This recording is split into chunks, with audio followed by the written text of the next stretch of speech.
Hi friends, welcome to GS bro. இன்னைக்கு partnership சீரீஸ்ல class number 4 பார்க்க போறோம். இன்னைக்கான கான்செப்ட் என்ன அப்படின்னு பார்த்தீங்கன்னா, increase R decrease in capital. அப்போ இன்னைக்கு பார்க்கக்கூடிய கொஸ்டின்ஸ்ல வந்து எப்படி இருக்கும் அப்படின்னா, கேபிட்டல்ல ஒரு சில சேஞ்சஸ் நடக்கும். இப்போ உதாரணத்துக்கு ஒரு பர்சன் வந்து இனிஷியலா ஒரு கேபிட்டல் கொண்டு வருவாரு.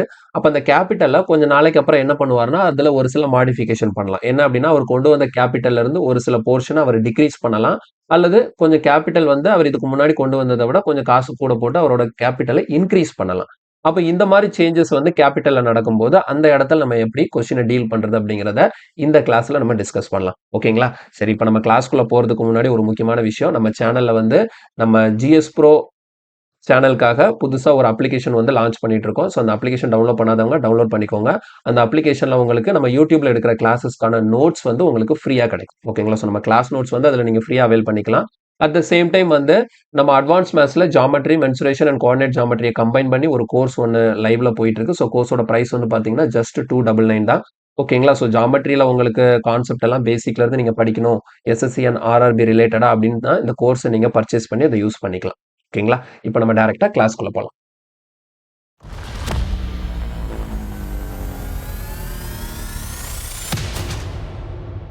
ஓகே, இன்னைக்கான ஃபர்ஸ்ட் கொஸ்டின் பாருங்க. Suresh, Dinesh and Ramesh became partners in a business by investing money in the ratio 3:6:8. ஓகேவா? ஃபர்ஸ்ட் என்ன கொடுத்துருக்காங்கன்னா 3 பேர், சுரேஷ், தினேஷ், ரமேஷ், அவங்க 3 பேரும் ஒரு பிசினஸ் வந்து ஸ்டார்ட் பண்றாங்க. ஸோ 3 பேரோட இன்வெஸ்ட்மெண்ட் ரேஷியோ கொடுத்துருக்காங்க. If their investment is increased by 5%, 15% and 20% respectively, then what will be the ratio of their profit for 1 year? அதாவது என்ன கேக்குறாங்கன்னா, ஆக்சுவலா அவங்க இன்வெஸ்ட் பண்ண அந்த இன்வெஸ்ட்மெண்ட்டோட ரேஷியோ வந்து எப்படின்னா 368 தான் இருக்கு. ஒருவேளை அவங்களோட இன்வெஸ்ட்மெண்ட் வந்து, அதாவது சுரேஷ்க்கு வந்து 5% அவரோட இன்வெஸ்ட்மெண்ட் அவர் இன்க்ரீஸ் பண்ணியிருந்தா, தினேஷ் வந்து அவரோட இன்வெஸ்ட்மெண்ட் 15% இன்க்ரீஸ் பண்ணியிருந்தா, ரமேஷ் வந்து அவரோட இன்வெஸ்ட்மெண்ட் 20% இன்க்ரீஸ் பண்ணியிருந்தா, அப்போ அவங்களோட ப்ராஃபிட்டை வந்து என்ன ரேஷியோல அவங்க ஷேர் பண்ணியிருப்பாங்க அப்படின்னு கொஸ்டின் கேட்குறாங்க. இது வந்து ஒரு பேசிக்கான கொஸ்டின் தான். அவங்க டைரக்டா நான் எழுதுறேன் பாருங்க. சுரேஷ், அப்புறமேட்டு தினேஷ், அப்புறமேட்டு ரமேஷ். ஓகேவா? அப்போ ஸ்டார்டிங்ல எப்படி இருந்தது? சுரேஷ்க்கு வந்து 3ன்னு இருந்தது. ஆனா இப்போ இவருக்கு என்ன பண்றாங்க? 5% இன்க்ரீஸ் பண்றாங்களா? அப்ப 3 இன்டூ 105/100. எப்படி எழுதுறேன்னு புரியுதா? 5% இன்க்ரீஸ்னா 100 கூட 5 ஆட் பண்ணி பை 100. இப்போ ஒருவேளை 5% டிக்ரீஸ்ன்னு கொடுத்திருந்தாங்கன்னா நான் 95/100ன்னு எழுதியிருப்பேன். ஓகே, அதே மாதிரி பாருங்க. அடுத்து நெக்ஸ்ட் தினேஷ்க்கு 15% இன்க்ரீஸ் பண்றாரா? So into 115/100. அதே மாதிரி பாருங்க அடுத்தது ரமேஷ் வந்து இனிஷியலா 8ன்னு இருந்தது. இப்போ இது என்ன ஆகுது? 20% இன்க்ரீஸ் ஆகுதான். So into 120/100. அப்போ இது மாதிரி அவங்களோட இண்டிவிஜுவல் ஷேர்ஸ் வந்து 5, 15, 20 இன்க்ரீஸ் பண்ணதுக்கு அப்புறமேட்டு அதுக்கப்புறம் அவங்களோட ப்ராஃபிட் ரேஷியோ எப்படி இருக்குதுன்னு சொல்லி கொஸ்டின் கேட்குறாங்க. ஸோ நான் இன்க்ரீஸ் பண்ணி எழுதிட்டேன். இப்போ இதை சிம்பிளிஃபை பண்ணி கிடைக்கக்கூடியதான் நமக்கு இப்போ அவங்களோட ப்ராஃபிட் வந்து எப்படி ஷேர் ஆக போகுது அதுக்கான ரேஷியோவா கிடைக்கும். பாருங்க, 100, 100, 100 வந்து கேன்சல் ஆயிடும். அடுத்த 5 டேபிள்ல கேன்சல் பண்ணும்போது இங்க 21 டைம்ஸ், இங்க 23 டைம்ஸ், இங்க 24 டைம்ஸ். அடுத்து 3 டேபிள்ல கேன்சல் பண்ணா இங்க 3, இங்க 2 3s are 6, இங்க 8 3s are 24. இதுக்கப்புறம் வேற எங்கேயாவது கேன்சல் ஆகுமான்னு பார்த்தீங்கன்னா வேற எங்கேயும் கேன்சல் ஆகிறதுக்கு வழி இல்லை. ஸோ இப்போ ஃபைனலா 21:2 into 23னா நமக்கு 46 கிடைக்கும்.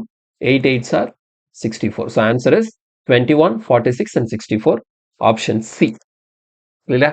இப்போ வந்து இது பாருங்க, சிஜிஎல் டயர் 2ல 2023ல கேட்ட ஒரு கொஸ்டின். இவ்வளவு சிம்பிளான ஒரு கொஸ்டின் நமக்கு டயர் 2ல கேட்க தான் செய்றாங்க. புரியுதா? அப்ப பார்ட்னர்ஷிப் வந்து ரொம்ப ரொம்ப முக்கியமான ஒரு டாபிக் தான். இதை வந்து நம்ம அவாய்ட் பண்ணவே முடியாது. மேக்ஸிமம் 90% இந்த பார்ட்னர்ஷிப்ல இருந்து உங்களுக்கு கண்டிப்பாக கேள்விகள் வரதுக்கு நிறைய வாய்ப்பு இருக்கு. ஓகே, அடுத்த கொஸ்டின் போலாம். இல்ல பாருங்க, X and Y enter into a partnership with capital in the ratio 3:5 after 5 month. அப்போ போன கொஸ்டின்ல வந்து டைமை பத்தி எதுவுமே பேசல. So time is a constant. ஓகேவா? இப்போ இதுல பாருங்க, after 5 month X adds 50% of his capital while Y withdraws 60% of his capital. What is the share in lakh of X in the annual profit of 6.84 lakh? அப்போ இந்த கொஸ்டினும் 2020 CGL டயர்க்குள்ள கேட்ட ஒரு question தான். X ஒய்னு 2 பேர், அவங்க 2 பேரோட இன்வெஸ்ட்மெண்ட் கொடுத்துருக்காங்க. எக்ஸ் வந்து 3, ஒய் வந்து 5. ஓகேங்களா? இவ்வளவு இன்வெஸ்ட் பண்ணி ஒரு பிசினஸ் ஸ்டார்ட் பண்றாங்க. 5 மாசத்துக்கு அப்புறமேட்டு எக்ஸ் என்ன பண்றாருன்னா, அவர் ஆல்ரெடி கொண்டு வந்தார்ல கேபிட்டல், அதுல இருந்து ஒரு 50% ஆஃப் த கேபிட்டலை இன்னும் கூட ஆட் பண்றாரு உள்ள. ஒய் வந்து அவர் கொண்டு வந்த கேபிட்டல்ல இருந்து 60% ஆஃப் த கேபிட்டலை அந்த பிசினஸ்ல இருந்து வெளியே எடுத்துறாரு, வித்ட்ரா பண்ணிடுறாரு. ஓகேங்களா? அப்போ அவருக்கு அவங்களுக்கான ப்ராஃபிட் ரேஷியோ எப்படி இருக்குங்கிறத நம்ம கால்குலேட் பண்ணும். கவனமா பாருங்க. ஏன்னா இந்த கொஸ்டின் நமக்கு புரிஞ்சாதான் இதுக்கு அப்புறம் வரக்கூடிய கொஸ்டின் எல்லாம் நமக்கு சால்வ் பண்ண தெரியும். பாருங்க, இப்போ இனிஷியலா என்ன இருக்கு, எக்ஸோட இன்வெஸ்ட்மெண்ட் 3 பார்ட்ஸ் இருக்கு, ஒய்யோட இன்வெஸ்ட்மெண்ட் வந்து 5 பார்ட் இருக்கு. இப்போ இந்த கொஸ்டின்ல வந்து பாயிண்ட்ல வரக்கூடாது, டெசிமல்ல வரக்கூடாது அப்படிங்கிறதுக்காக நான் என்ன பண்ணிக்கிறேன் அப்படின்னா, இந்த எக்ஸுக்கு ஒய்க்குமான இன்வெஸ்ட்மெண்ட் வந்து 3:5ன்னு இருக்கு. அப்போ எக்ஸ் வந்து இனிஷியலா இன்வெஸ்ட் பண்ணதை நான் 30 யூனிட்ஸ்னு வச்சுக்கிறேன். புரியுதா? எக்ஸ் இனிஷியலா இன்வெஸ்ட் பண்ணதை நான் என்னன்னு வச்சுக்கிறேன், 30 யூனிட்ஸ்னு வச்சுக்கிறேன். ஓகே, இப்போ இந்த இடத்துல நமக்கு கொடுத்துருக்கிறது பார்த்தீங்கன்னா ஆனுவல் ப்ராஃபிட் அப்படின்னு சொல்லியிருக்காங்க. இப்போ ஆனுவல் ப்ராஃபிட்னா என்ன அர்த்தம்னா, டோட்டலா பிசினஸ் வந்து 1 இயர் நடந்திருக்கு. ஸோ 1 இயர்னா நமக்கு எவ்வளோ 12 மந்த். அப்போ டோட்டல் 12 மந்த்ல எக்ஸ் ஒய் ரெண்டு பேருமே பிசினஸை ஸ்டார்ட் பண்ணும் போதே உள்ள வந்துட்டாங்க, பிசினஸ்ல என்ட்ரி ஆயிட்டாங்க. அப்போ 5 மாசத்துக்கு அப்புறம் தான் எக்ஸ் என்ன பண்றாரு, அவர் கொண்டு வந்த கேபிட்டல்ல இருந்து எக்ஸ்ட்ரா ஒரு 50% உள்ள ஆட் பண்றாரு. அப்போ 5 மாசத்துக்கு அவர் கொண்டு வந்த இந்த 30 தான் அவரோட இன்வெஸ்ட்மெண்ட். ஸோ அதனால 30 × 5 புரியுதா? 30ங்கிறது அவரோட இன்வெஸ்ட்மெண்ட் இன்டூ 5ங்கிறது அந்த டைம். 5 மாசத்துக்கு இந்த 30 இன்வெஸ்ட்மெண்டா இருக்கும். ஸோ இன்வெஸ்ட்மெண்ட்டையும் டைமையும் மல்டிப்ளை பண்ணாதான் நமக்கு என்ன கிடைக்கும், ப்ராஃபிட் கிடைக்கும். புரியுதா? இதுக்கப்புறம் அந்த இடத்துல பிளஸ் போட்டுக்கும். ஓகே, இதோட இன்னும் முடியல. இந்த 5 மாசத்துக்கு அப்புறம் என்ன நடக்குது அப்படின்னா, எக்ஸ் இதுக்கு முன்னாடி எவ்வளவு கொண்டு வந்தாரோ அதுல இருந்து அவரோட கேபிட்டலை ஒரு 50% அதிகப்படுத்துறாரு. அப்ப இதுக்கு முன்னாடி அவரோட கேபிட்டல் எவ்வளவு இருந்திருக்கு, 30. அப்ப 30ல 50%னா எவ்வளவு, பாதி. இப்ப 30ல 50%னா எவ்வளவு வரும், 15. அப்போ இந்த 30 கூட ஒரு 15 அவர் எக்ஸ்ட்ரா வந்து ஆட் பண்ணிக்கிறாரு. அப்ப 30 கூட 15 ஆட் பண்ணா எவ்வளவு, இப்போ அவரோட இன்வெஸ்ட்மெண்ட் எவ்வளவு ஆயிடுச்சு, 45ன்னு ஆயிடுச்சு. அப்ப இதுதான் ரிமைனிங் இருக்கக்கூடிய 7 மாசத்துக்கு. எப்படி நான் 7 மாசம்னு எழுதுனேன், டோட்டலா ஆனுவல் ப்ராஃபிட்னா 12 மந்த். அப்போ ஃபர்ஸ்ட் 5 மந்த்துக்கு 30, அதுக்கப்புறம் 50% இன்க்ரீஸ் பண்றதுனால அவரோட இன்வெஸ்ட்மெண்ட் 45ன்னு மாறுது. அதுதான் மீதி இருக்கக்கூடிய 7 மாசத்துக்கு அவரோட இன்வெஸ்ட்மெண்டா இருக்க போகுது. புரியுதா? அப்ப எக்ஸுக்கு எப்படி எழுதிருக்கணும் புரியுதுல? இதே மாதிரி பேட்டர்ன் ஒய்க்கு ஃபாலோ பண்ண போறோம். பாருங்க, எக்ஸுக்கு இங்க 3 நான் 13 எடுத்துட்டேன். அப்போ ஒய்க்கு இந்த 5 நான் என்ன எடுக்கணும், 15 வச்சுக்கிறேன். புரியுதா? நமக்கு அந்த ரேஷியோ மாறக்கூடாது. இது நீங்க 3 5ன்னு இருக்குல்ல, இது நீங்க 30 15 வச்சுக்கலாம், 300 500 வச்சுக்கலாம், பிரச்சனை இல்லை. ஆனா நீங்க ஃபர்ஸ்ட் ஒன்ன 10ஆல மல்டிப்ளை பண்ணி 13 எடுக்கிறீங்கன்னா செகண்ட் ஒன்னே 10ஆல மல்டிப்ளை பண்ணி 50 தான் எடுக்கணும். இந்த ரேஷியோ நமக்கு மாறிடக்கூடாது. அப்போ ஒய்யோட இனிஷியல் இன்வெஸ்ட்மெண்ட் நான் 50 யூனிட்ஸ்னு சொல்லிட்டு வச்சுக்கிறேன். அப்ப இவரும் பாருங்க, 5 மாசத்துக்கு இந்த 50 தான் வச்சிருந்திருப்பாரு. ஓகேவா? 50 தான் ஃபர்ஸ்ட் 5 மந்த்துக்கு. அதுக்கு அடுத்து என்ன நடக்குது அப்படின்னு பாருங்க, Y withdraw 60% of is capital. அப்போ அவரோட கேபிட்டல்ங்கிறது எவ்வளவு, 50. 50ல 60% எவ்வளோன்னு கால்குலேட் பண்ணு. பாருங்க, 50ல 10% எவ்வளவு, 5. 50ல 10% 5னா அப்ப 60%னா 5 × 6 30. அப்போ 50ல 60%னா 30. அப்போ இதுல இருந்து 60% வித்ட்ரா பண்றாருன்னா 50ல இருந்து 30 வித்ட்ரா பண்ணிடுறாரு. அப்ப பேலன்ஸ் எவ்வளவுதான் இப்ப பிசினஸ்ல இருக்கும், 20 தான் பிசினஸ்ல இருக்கும். இதான் மிச்சம் இருக்கக்கூடிய 7 மாசத்துக்கு. கனெக்ட் பண்ண முடியுதா? இனிஷியலா 30 கொண்டு வராங்க, 5 மாசம் வச்சிருக்காங்க, 5 மாசம் கழிச்சு ஒரு 50% இன்க்ரீஸ் பண்றாரு. அப்போ 30 45 மாறிடுது. இது மிச்சம் இருக்கிற 7 மாசத்துக்கு. ஒய் ஸ்டார்டிங்ல 50 கொண்டு வராரு, 5 மாசத்துக்கு அதை வச்சுக்கிறாரு. 5 மாசம் கழிச்சு அவரோட இன்வெஸ்ட்மெண்ட்ல 60% வித்ட்ரா பண்ணிடுறாரு. அப்போ 30 குறைஞ்சு 20 அவரோட இன்வெஸ்ட்மெண்டா இருக்கும். இதுதான் மிச்சம் இருக்கக்கூடிய 7 மாசத்துக்கு. இது அப்படியே ஜஸ்ட் சிம்பிளிஃபை பண்ணி நம்ம ஒரு ரேஷியோ கண்டுபிடிப்போம். அதுதான் நமக்கான ப்ராஃபிட் ரேஷியோவா இருக்கும் போது. பாருங்க, இதை வந்து கேன்சல் பண்ணும்போது எப்படி நான் கேன்சல் பண்ணணும்னு சொல்ல போறேன். இப்படியே கேன்சல் பண்ணலாம். இந்த இடத்துல கேன்சலேஷன் கொஞ்சம் கவனமா பண்ணணும். இது மாதிரி பண்ணும்போது நமக்கு இன்னும் கூட இது சிம்பிள் ஆகும். அதாவது இப்போ நீங்க 5ஆல கேன்சல் பண்ண போறீங்கன்னு வச்சுக்கோங்களேன். இங்க பிளஸ் இருக்கு, இங்கேயும் பிளஸ் இருக்கு. அப்ப 2 பக்கமும் நம்ம கேன்சல் பண்ணும்போது இங்க வந்து பிளஸ் இருக்கிறதுனால இப்ப நான் 5 டேபிள்ல கேன்சல் பண்றேன்னா இங்கேயும் 5ல கேன்சல் பண்ணா இங்கேயும் 5ல கேன்சல் பண்ணணும். புரியுதா? 2 பக்கமும் நான் பண்ணாதான் அது பேலன்ஸ்டா இருக்கும். அப்ப அதே மாதிரி பாருங்க, இங்க நான் 5ல கேன்சல் பண்ணா இங்கேயும் 4 5s 20. இந்த மாதிரி தான் நம்ம கேன்சல் பண்ணணும். இப்போ உதாரணத்துக்கு அடுத்த நான் மறுபடி 3ல கேன்சல் பண்றேன்னு சொல்லிட்டு பாருங்க, இந்த 9 3 டேபிள்ல கேன்சல் ஆகும், இந்த 30 3 டேபிள்ல கேன்சல் ஆகும். அப்ப இந்த பக்கம் எனக்கு 3 டேபிள்ல கேன்சல் ஆகும்னா இந்த 3 டேபிள்ல கேன்சல் ஆகிறதுக்கு எதுவுமே இல்ல. இப்போ ஒருவேளை நான் 5 டேபிள்ல கேன்சல் பண்றேன்னு வச்சுக்கோங்களேன், இந்த 30 5 டேபிள்ல கேன்சல் ஆகும். ஆனா இந்த இடத்துல 5 டேபிள்ல கேன்சல் ஆகிறதுக்கு எதுவுமே இல்லை. அப்ப நான் 5ஆல இந்த இடத்துல அப்ரோச் பண்ணவே முடியாது. புரியுதா? அப்போ நடுவுல பிளஸ் இருக்குதுன்னா நீங்க ஏதாவது ஒரு நம்பரால கேன்சல் பண்றீங்கன்னா அது இந்த பக்கமும் 2 பக்கமும் கேன்சல் ஆகணும், இங்கேயும் 2 பக்கமும் கேன்சல் ஆகணும். அப்பதான் அது ப்ராப்பரான கேன்சலேஷன். இங்க ஒரு பக்கத்துல மட்டும் இங்க வந்து 30 வந்து 5ஆல கேன்சல் ஆகும், இங்க 50 5ஆல கேன்சல். இது 2 மட்டும் கேன்சல் பண்ணிட்டு இந்த 2 பக்கத்தையும் பார்க்காம விட்டுட்டீங்கன்னா அது தப்பாயிடும். புரியுதா? அதனாலதான் இந்த மாதிரி கால்குலேஷன்ல நம்ம கேன்சல் பண்ணும்போது கொஞ்சம் கவனமா இருக்கணும். நான் 5 டேபிள்ல கேன்சல் பண்ணிருக்கேன்னா இந்த டேர்ம் இந்த பிளஸுக்கு 2 பக்கமும் நான் 5ல கேன்சல் பண்ணிருக்கேன், இங்கேயும் பிளஸுக்கு 2 பக்கமும் 5ல கேன்சல் பண்ணிருக்கேன். அப்பதான் இந்த இடத்துல 5 கேன்சலேஷன் வந்து அப்ளிகபிள் ஆகும், கரெக்டா ஒர்க் அவுட் ஆகுதுன்னு அர்த்தம். பாருங்க, இப்போ இதுக்கப்புறம் என்ன பண்ணிக்கலாம், 30 இது வந்து 9 7s 63. அப்ப 30 + 63 இங்க எவ்வளவு வருது, 93. இங்க பாருங்க 50 4 7s 28. அப்ப எவ்வளவு வருது, 78 வருது. 93 and 78. ஸோ இதுக்கப்புறம் நம்ம இதை இன்னும் கூட சிம்பிளிஃபை பண்ணலாமான்னு பார்த்தீங்கன்னா கண்டிப்பாக பண்ண முடியும். இது ரெண்டு இதுக்கப்புறம் என்ன டேபிளில் கேன்சல் ஆகும்? 3 டேபிளில் கேன்சல் ஆகுமா? 3 டேபிள்னா இது 31 டைம்ஸ், இது 2 3s are 6, 6 3s are 18. So finally profit ratio எக்ஸும் ஒய்யும் எப்படி இருக்கு? 31:26 இருக்கு. டோட்டல் ப்ராஃபிட் எவ்வளோ? 6.84 லேக். அப்போ எனக்கு இங்கே டோட்டல் எவ்வளோ வருது? 31 26 ஆட் பண்ணும்போது நமக்கு 57 யூனிட்ஸ் கிடைக்கும். ஸோ 57 யூனிட்ஸோட வேல்யூ தான் எனக்கு 6.84 லேக். ஓகேவா? 6.84 லேக் அப்படின்னா நமக்கு யாருக்கு கேட்குறாங்க? What is the share of x? எக்ஸ்னா இங்கே 31 இருக்கு. ஸோ 31 எவ்வளோங்கிறத நம்ம கால்குலேட் பண்ணோம். சரியா? இப்போ 51ஆல நான் டைரெக்டாக 57ஆல டைரெக்டாக கேன்சல் பண்ணும்போது 0.68க்குள்ள ஒரு 57 இருக்கும். அடுத்தது 2 டைம்ஸ் வருமா? இப்போ 0.12 வருது. புரியுதா? 1 யூனிட் வந்து எனக்கு 0.12. அப்போ 31 யூனிட்ஸ்னா 31 இன்டூ 0.12 மல்டிப்ளை பண்ணும்போது நமக்கு 3.72 லேக். சரியா?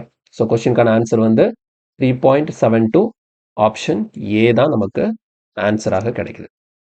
எப்படி எழுதுறோம்னு பார்த்துக்கோங்க. கேன்சலேஷன் பண்ணும்போது கவனமாக பண்ணணும். தப்பாக பண்ணி வச்சிடக்கூடாது. நான் எப்படி கேன்சல் பண்ணக்கூடாதுன்னு நான் சொல்லிட்டேன். இப்போ இந்த 30 5ல் கேன்சல் ஆகுது, இந்த 15 5ல் கேன்சல் ஆகுது, 30யும் 15 கேன்சல் பண்ணி வச்சிடக்கூடாது. இந்த பக்கமும் கேன்சல் ஆகணும். நடுவில் ப்ளஸ் இருக்கு ரெண்டு பக்கமும். அப்படின்னா நீங்கள் வந்து ஏதோ ஒரு நம்பரால் கேன்சல் பண்ணுறீங்கன்னா அது இந்த ப்ளஸுக்கு ரெண்டு பக்கமும் கேன்சல் ஆகணும், இங்கேயும் ரெண்டு பக்கமும் கேன்சல் ஆகும். சரியா? ரேஷியோவில் கேன்சல் பண்ணும்போது இந்த ப்ளஸ் இல்லைன்னா பிரச்சனை இல்லை. இது மல்டிப்ளிகேஷனாக இருந்ததுன்னா பிரச்சனை இல்லை. இந்த 30யும் இந்த 50யும் நீங்கள் கேன்சல் பண்ணலாம். ஒருவேளை இந்த ப்ளஸ் இந்த ரெண்டு ப்ளஸும் மல்டிப்ளிகேஷனாக இருந்ததுன்னா இது ப்ளஸ்ஸாக இருக்கும்போது அப்படி ஒர்க் அவுட் ஆகாது. Okay, next question. இல்லை பாருங்க, A and B enter into a partnership with a capital in the ratio 5:6. அப்போ போன கொஸ்டின் மாதிரியே கொடுத்துருக்காங்க. ஏயும் பியும் ஒரு பிஸ்னஸ் ஸ்டார்ட் பண்ணுறாங்க. என்ன எப்படி இன்வெஸ்ட் பண்ணியிருக்காங்கன்னா 5:6 அப்படிங்கிற ரேஷியோவில் இன்வெஸ்ட்மெண்ட் போட்டு ஒரு பிஸ்னஸ் ஸ்டார்ட் பண்ணுறாங்க. After 4 months A withdraws 1/5 of is capital. A வந்து அவரோட கேபிட்டல் 1/5 வித்ட்ரா பண்ணுறாரு. while B increases his capital by 33 1/3%. ஓகேவா? ஸோ B வந்து அவரோட கேபிட்டலில் வந்து 33 1/3% இன்க்ரீஸ் பண்ணுறாரு. What is the share of B in the annual profit of 6.3 lakh? இதுவும் CGL Tier 2 2020 கேட்ட ஒரு கொஸ்டின். இப்போ லாஸ்ட் கொஸ்டின் மாதிரி இங்கே எழுதலாம். A and B. சரியா? ரேஷியோ எழுதும்போது பாருங்க, ஏயும் பி இன்வெஸ்ட்மெண்ட் ஸ்டார்டிங்ல எப்படி கொண்டு வந்திருக்காங்க? 5:6 இருக்கு. அப்போ போன கொஸ்டின் மாதிரியே இதை நான் என்ன பண்ணிக்கிறேன்? 50-16 வச்சுக்கிறேன். அப்போ எனக்கு பாயிண்ட்லாம் வராம கொஞ்சம் நீட்டா இருக்கும் கால்குலேஷன். அப்போ ஏ ஸ்டார்டிங்ல கொண்டு வந்த காசு எவ்வளோ? 50. ஓகேவா? இப்போ 4 மாசத்துக்கு இந்த 50 தான் வச்சிருக்கிறாரு. ஸோ 50ங்கிறது ஃபர்ஸ்ட் 4 மாசத்துக்கு எந்த மாற்றமும் இல்லாம முதல் 4 மாசத்துக்கு இந்த 50 தான் அவரோட இன்வெஸ்ட்மெண்ட்டாக இருந்திருக்கும். 4 மாசம் கழிச்சு என்ன ஆகுது அப்படின்னா, அவர் கொண்டு வந்த கேபிட்டல்ல 1/5 அவர் என்ன பண்றாரு? வித்ட்ரா பண்றாரு. அப்போ பாருங்க, 50ல 1/5னா எவ்வளோ? 50ல 1/5னா 10. அப்போ 50ல இருந்து 10 அவர் வித்ட்ரா பண்ணிட்டாருன்னா இப்போ அவரோட இன்வெஸ்ட்மெண்ட் அந்த கேபிட்டல் எவ்வளோ தான் இருக்கு? 40 தான் இருக்கு. அப்போ டோட்டலா இந்த இடத்துல நம்ம பார்க்க வேண்டிய விஷயம் வந்து இந்த இடத்துல என்ன கொடுத்துருக்காங்க? ஆனுவல் ப்ராஃபிட்னு கொடுத்துருக்காங்க. அப்போ டோட்டலா பிசினஸ் 12 மந்த் நடந்திருக்கு. அப்போ 12 மந்த்ல இந்த 50க்கு ஒரு 4 மாசம் போயிடுச்சு. இப்போ இதுக்கப்புறம் இந்த 40 எத்தனை மாசத்துக்கு இருக்கும்? 8 மந்த்துக்கு இருக்கும். இது கரெக்டாக போடணும்னா நமக்கு இந்த இடத்துல ஆனுவல் ப்ராஃபிட்டுங்கிறத நம்ம அதனால தான் பார்க்குறது. இப்போ பி அதே மாதிரி பாருங்க, பி ஸ்டார்டிங்கில் கொண்டு வந்தது 60. இவர் 4 மாதத்துக்கு அப்புறம் தான் சேஞ்ச் பண்ணுறாரு. அப்போ முதல் 4 மாதம் இந்த 60 தான் அவரோட இன்வெஸ்ட்மெண்ட்டாக இருந்திருக்கும். இவர் 4 மாதம் கழிச்சு என்ன சேஞ்ச் பண்ணுறாருன்னா அவரோட இன்வெஸ்ட்மெண்ட்டில் 33 1/3%. அப்போ நமக்கு தெரியும் 33 1/3% அப்படின்னா அதோட ஃப்ராக்ஷன் வேல்யூ என்ன? 1/3. அப்போ அவரோட கேபிட்டலில் 1/3 அவர் வித்ட்ரா பண்ணுறாரு. சரி, B increases capital. Okay, so B வந்து என்ன பண்றாரு? அவர் கொண்டு வந்த கேபிட்டல்ல 1/3 இன்க்ரீஸ் பண்றாரு. இப்போ 60ல 1/3னா எவ்வளோ? 60ல 1/3னா எவ்வளோ? 20. அப்போ பி அவரோட கேபிட்டலான 60ல 1/3 இன்க்ரீஸ் பண்றதுனால 60ல 1/3ங்கிறது 20. ஸோ 60 + 20 இப்போ அவரோட இன்வெஸ்ட்மெண்ட் என்னவா இருக்கும்? 18 இருக்கும். இதுதான் ரிமைனிங் இருக்கக்கூடிய 8 மாசத்துக்கு. புரியுதா? முதல் 4 மாசத்துக்கு 60, அடுத்த 8 மாசத்துக்கு அவர் என்ன கேபிட்டல் கொண்டு வந்தாரோ அதுல 1/3 அவர் இன்க்ரீஸ் பண்ணியிருக்கிறாரு. அப்போ 60ல 1/3னா 20. ஸோ 60 + 20 எனக்கு எவ்வளோ? 80 தான் இப்போ அவரோட கேபிட்டலா இருக்கும். இப்போ இதையும் போன கொஸ்டின் மாதிரியே நம்ம கேன்சல் பண்ணும்போது கவனமா பண்ணணும். இப்போ நான் 4 டேபிள்ல கேன்சல் பண்றேன்னு வச்சுக்கோங்க. பாருங்க, இங்கே 1 4s are 4, 2 4s are 8. இப்போ இங்கே 1 4s are 4, 2 4s are 8. ரெண்டு பக்கமும் நான் கேன்சல் பண்ணணும். இப்போ பாருங்க, அதே மாதிரி 0 இந்த பக்கம் நான் 0 தூக்குறேன்னா இங்கேயும் 0 தூக்கணும், இங்கேயும் 0 தூக்கணும், இங்கேயும் 0 தூக்கணும். ரெண்டு பக்கமும் 0 தூக்கணும். சரியா? இப்போ அதுக்கப்புறம் பாருங்க, 2 டேபிள்ல கேன்சல் பண்ணலாம்னா இங்க பாருங்க, இந்த 6 2ஆல கேன்சல் ஆகும். இந்த இடத்துல இங்க ஒரு 2 இருக்கு, அது கேன்சல் ஆகும். இங்க 4 2ஆல கேன்சல் ஆகும். ஆனா இந்த 5 2ஆல கேன்சல் ஆகாது. அப்ப நான் 2 வச்சு இந்த இடத்துல அப்ரோச் பண்ணவே முடியாது. கிளியரா புரியுதா? இதுக்கு மேல என்னால கண்டினியூ பண்ணவே முடியாது. ஏன்னா 4 பக்கமும் கேன்சல் ஆகுற மாதிரி எதுவுமே இல்ல. இப்ப இதுக்கப்புறம் அப்படியே மல்டிப்ளை பண்ணி எழுதலாம் பாருங்க. 5 into 1 இதுல 5 தான் கிடைக்கும். 4 into 2 8. ஸோ 5 plus 8 அப்படிங்கிறப்போ இதுல வந்து 13 கிடைக்குது. இங்க 6 கிடைக்கும். இங்க 8 2s are 16. 16 plus 6ன்னா நமக்கு 22. அப்போ ரேஷியோ எப்படி வந்திருக்கு? 13:22. 13:22 தான் ஏயும் பியும் அவங்க ப்ராஃபிட்டை ஷேர் பண்ணிக்க வேண்டிய ரேஷியோ. ஸோ இந்த ரேஷியோல தான் அவங்க 2 பேரும் ப்ராஃபிட்டை ஷேர் பண்ணிப்பாங்க. டோட்டல் ப்ராஃபிட் வந்து 6.3 லேக்னு இருக்கு. அப்போ இங்க ஆட் பண்ணிக்கலாம். இங்க டோட்டல் எவ்வளோ இருக்கு? 22 30 நமக்கு 35 கிடைக்குமா? ஸோ 35 யூனிட்ஸோட வேல்யூ தான் 6.3 லேக்கு. நமக்கு என்ன வேணும்? யாரோட ஷேர் வேணும்? பியோட ஷேர் வேணும். ஸோ பிக்கு இங்க எவ்வளோ இருக்கு? 22. இப்போ 22 யூனிட்ஸ் எவ்வளோங்கிறத நம்ம கால்குலேட் பண்ணணும். சரியா? 22 யூனிட்ஸ் எவ்வளோங்கிறத நம்ம கால்குலேட் பண்ணணும். எப்படி கால்குலேட் பண்றதுன்னு பாருங்க. ஆக்சுவலி 35 யூனிட்ஸோட வேல்யூ தான் நமக்கு 63ன்னு இருக்கா? இந்த இடத்துல உங்களுக்கு இன்னும் நிறைய குழப்பம் வருது. இப்படி பாயிண்ட்ல இருக்கும்போது எனக்கு கேன்சல் பண்றதுக்கு கஷ்டமா இருக்குன்னா இன்னொரு ஒரு வழி சொல்லித்தரேன். இந்த இடத்துல 6.3 லேக்ஸ் தானே சொல்லியிருக்காங்க. இதை நீங்க என்ன பண்ணுங்க? ஹோலா எழுதிருங்க. 6.3 லேக்னா நம்ம எப்படி எழுதுவோம்? 6,30,000 இப்படி எழுதிக்கலாமா? இப்படி எழுதிட்டீங்கன்னா உங்களுக்கு கேன்சலேஷன்ல பிரச்சனையே வராது. 35 யூனிட்ஸ் தான் 6,30,000. அதாவது 6.3 லேக்குங்கிறது 6,30,000 மீன் பண்ணும். அப்போ 22 யூனிட்ஸ் எவ்வளோன்னு சொல்லி கால்குலேட் பாருங்க. இதுல வந்து கண்டுபிடிக்கும் போது ஃபர்ஸ்ட் என்ன பண்ணலாம்? 7 டேபிள்ல கேன்சல் பண்ணுவோம். அப்போ 5 7s are 35, 9 7s are 63. அப்போ 9 போட்டு ஒரு 4 0. அடுத்து எகெயின் 5 டேபிள்ல கேன்சல் பண்ணும்போது 18 டைம், ஸோ 18,000.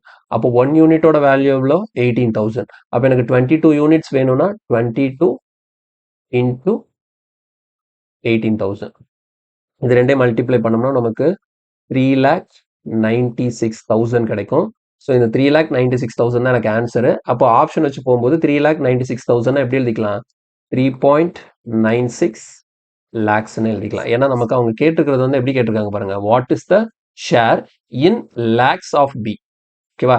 பியோட ஷேரை வந்து நம்ம லேக்ல சொல்லலாம். அப்போ 3,96,000னா அதை 3.96 லட்சம் அப்படின்னு சொல்லலாம். ஸோ கொஸ்டின்கான ஆன்சர் வந்து இதுக்கு ஆப்ஷன் டி கிடைக்குது. கிளியரா? Next question. இல்ல பாருங்க. A B and C start a business each investing ₹25,000. After 5 months, A withdraw ₹6,000, B withdraw ₹7,000, C invested ₹8,000 more. At the end of the year, there is a profit of ₹86,500. Find the difference between the share of A and B. Okay, இந்த question நல்ல question தான். பாருங்க, first ஏ, B, C 3 பேருமே 25,000 25,000 25,000 invest பண்ணியிருக்கிறோம். So 3 பேரோட இன்வெஸ்ட்மெண்ட்டுமே 25,000 25,000 25,000. சரியா? 3 பேருமே ஆளுக்கு 25,000 ரூபாய் பிசினஸ்ல கொண்டு வந்திருக்காங்க. 5 மாசத்துக்கு அப்புறம் தான் அவங்க கொண்டு வந்த இன்வெஸ்ட்மெண்ட்டை மாத்துறாங்க. சரியா? அப்ப இந்த இடத்துல நான் என்ன பண்ணிக்கிறேன்? 25,000 இருக்குல்ல, ஸோ அதை வந்து எழுதும்போது எப்படி எழுதணும்னா இங்க பாருங்க. ஃபர்ஸ்ட் 25,000. ஓகேவா? எப்பவுமே எழுதும்போது 25,000 இருக்குல்ல, நான் 25ன்னு எழுதிக்கிறேன். அந்த 3 0 நான் போட தேவையில்ல. ஏன் நான் 3 0 போட தேவையில்லைன்னா, இங்க நீங்க 3 0 போடும்போது எல்லா இடத்துலயும் இந்த 3 0 கண்டினியூ ஆகும்போது அது கேன்சல் ஆக வாய்ப்பு இருக்கு. அப்படி இல்லை உங்களுக்கு அது குழப்பம் வருது அப்படின்னா நீங்க ஃபுல்லாவே எழுதிக்கலாம், தப்பு இல்லை. நான் ஃபுல்லாவே எழுதி காட்டுறேன் பாருங்களேன். ஸோ 25,000 இது வந்து ஃபர்ஸ்ட் 5 மந்த்துக்கு இருக்கும். 25,000 ஃபர்ஸ்ட் 5 மந்த்துக்கு இருக்கும். இதுக்கப்புறம் பிளஸ் போட்டுக்கிறேன். 5 மாசத்துக்கு அப்புறம் என்ன நடக்குது? ஏ வித்ட்ரா 6,000. 25,000ல இருந்து ஒரு 6,000 ரூபாய் வித்ட்ரா பண்ணிட்டாரு. அப்ப 25,000ல இருந்து 6,000 ரூபாய் வித்ட்ரா பண்ணிட்டாருன்னா இப்போ அவருக்கு எவ்வளவுதான் இருக்கும்? 19,000 ரூபாய் தான் இருக்கும். இதுதான் மிச்சம் இருக்கக்கூடிய. இதுல என்ன சொல்லியிருக்காங்க? At the end of the இயர்னு சொல்லியிருக்காங்க. அப்ப இயர்னா 12 மாசம். அப்ப 5 மாசம் முடிஞ்சிருச்சுன்னா இந்த 19,000 மிச்சம் இருக்கக்கூடிய 7 மாசத்துக்கு இருக்கும். சரியா? ஏ எழுதிட்டேன். இப்ப பி நீங்களே எழுத ட்ரை பண்ணுங்களேன். பாருங்க, பியும் ஸ்டார்டிங் லெவல கொண்டு வந்தாரு. 25,000 தான் கொண்டு வந்தாரு. இவரும் 5 மாசத்துக்கு இந்த 25,000 தான் வச்சுட்டு இருந்திருப்பாரு. ஆனா 5 மாசம் முடிஞ்ச பிறகு பி என்ன பண்றாரு? 7,000 ரூபாய் வித்ட்ரா பண்றாரு. இப்போ 25,000ல இருந்து 7,000 வித்ட்ரா பண்ணிட்டாருன்னா மிச்சம் எவ்வளவு இருக்கும்? 18,000 ரூபாய் தான் இருக்கும். இதுதான் மிச்சம் இருக்கக்கூடிய 7 மாசத்துக்கு.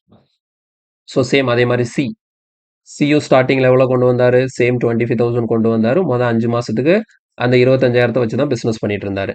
ஆனா 5 மாசம் முடிஞ்ச பிறகு சி என்ன பண்றாரு? 8,000 ரூபாய் இன்வெஸ்டட் மோர் எக்ஸ்ட்ரா கொண்டு வந்திருக்கிறார். அப்ப 25,000 கூட 8,000 ரூபாயை நீங்க ஆட் பண்ணி 33,000 தான் ரிமைனிங் இருக்கக்கூடிய 7 மாசத்துக்கு. இப்படித்தான் எழுதணும். புரியுதா? இப்ப எழுதுனதுக்கு அப்புறம் கேன்சலேஷன். ஓகேவா? எப்படி கேன்சல் பண்ணணும்னு பாருங்க. இப்போ நான் 1000ஆல கேன்சல் பண்றேன் அர்த்தம். இந்த 3 0 இங்க நான் கேன்சல் பண்றேன்னா நடுவுல பிளஸ் இருக்கா? அப்ப இங்க 3 0னா இங்கேயும் 3 0. இங்க 3 0னா இங்கேயும் 3 0. இங்க 3 0னா இங்கேயும் 3 0. இப்படிதான் கேன்சல் பண்ணணும். சரியா? இப்போ நான் அடுத்த 5 டேபிள்ல கேன்சல் பண்றேன்னு வச்சுக்கோங்களேன். இந்த ஏக்கு இந்த டேர்ம்ல 5 கேன்சல் ஆகும். ஆனா இந்த டேர்ம்ல 5 கேன்சல் ஆகாது. ஸோ என்னால நான் 5 வச்சு இந்த இடத்துல அப்ரோச் பண்ணவே முடியாது. இதுக்கப்புறம் இத கேன்சல் பண்ணி சிம்பிளிஃபை பண்ண முடியாது. நம்ம அப்படியே மல்டிப்ளை பண்ணி ஆட் பண்ணி தான் ஆகணும். வேற வழி இல்ல. ஓகேவா? ஸோ மல்டிப்ளை பண்ணி ஆட் பண்ண பாருங்க. இந்த இடத்துல 25 இன்டூ 5 இருக்கு. 25 இன்டூ 5னா எவ்வளோ? 125. ஓகேவா? ஸோ 125 இங்க கிடைக்கும். அடுத்து 19 இன்டூ 7.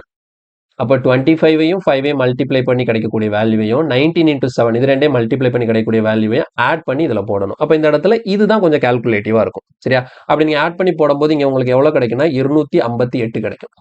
அதே மாதிரி இங்க பாருங்க. இங்கே அதே மாதிரி தான் 25 இன்டூ 5 125. அடுத்து 18 இன்டூ 7 எவ்வளவு கிடைக்கும்? ஒரு 70, ஒரு 56னா 126 கிடைக்கும். இது ரெண்டையும் ஆட் பண்ணும்போது நமக்கு 251 கிடைக்கும்.